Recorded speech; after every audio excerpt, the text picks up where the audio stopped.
Ado Gwaja shahararre ƙayataccen mawaƙin nan na mata wanda yake ba mata gudunmawa 100%, wanda mata su ma suna baya gudunmawa 100 cikin 100, wanda shahararsa sannan kuma da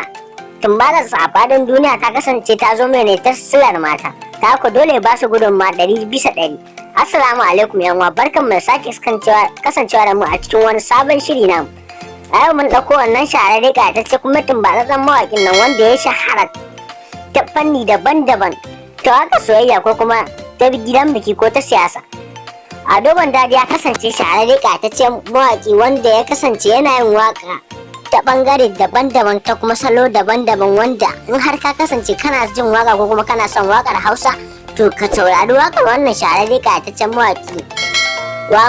mata wato Ado Gwaja. In har kana son wakar Hausa to ka ji wannan ƙayataccen ingantaccen mawaƙin wato Ado Gwaja. Ado Gwaja ya kasance mawaƙin da faɗin arewacin Najeriya ake ji da shi sannan kuma ake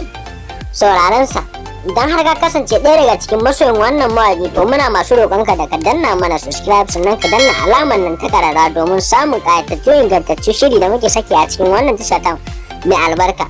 mai suna Almara 24 TV. Kar ku manta da yi mana sharing ko kuma comment ko kuma yi mana like ta bangare daban-daban. A yau Ado Gwaja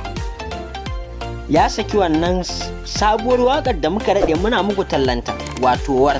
wannan wakar da Ado Gwaja ya ta muku tallanta, muka ta muku tallanta a kowane bangare na social media. To a yau za a sake ta a wannan tasha ta mai suna Almara 24 TV, wato wannan wakar da muka ta muku tallanta. To ku ci gaba da bibiyan mu a cikin wannan tasha ta mai albarka domin jin wannan sabuwar waka ta Ado Gwaja wato wadda muka ta muku tallanta domin ku saurare ta. Ado Gwaja ya yi kokari sannan kuma ya yi tumbatsar da ya tsaya ya fidda basira a wannan wakar tasa mai suna domin ku nishadantu sannan kuma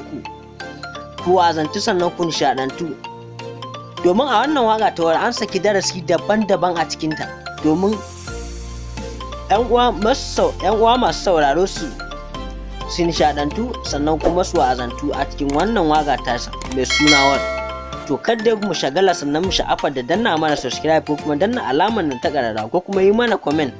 na daidai kuskure yabawa sannan kuma na shawarwari na daban-daban wanda ba za a rasa ba. Wannan sabuwar wakar ta Ado Gwaja a yau za a sake ta a wannan tasha ta mai suna Almara 24 TV. Ku bibiye mu domin samun wannan ƙayatacciyar waka wadda muka ta muku tallanta a cikin kowane bangare na social media wanda ake yi ko WhatsApp ko Facebook.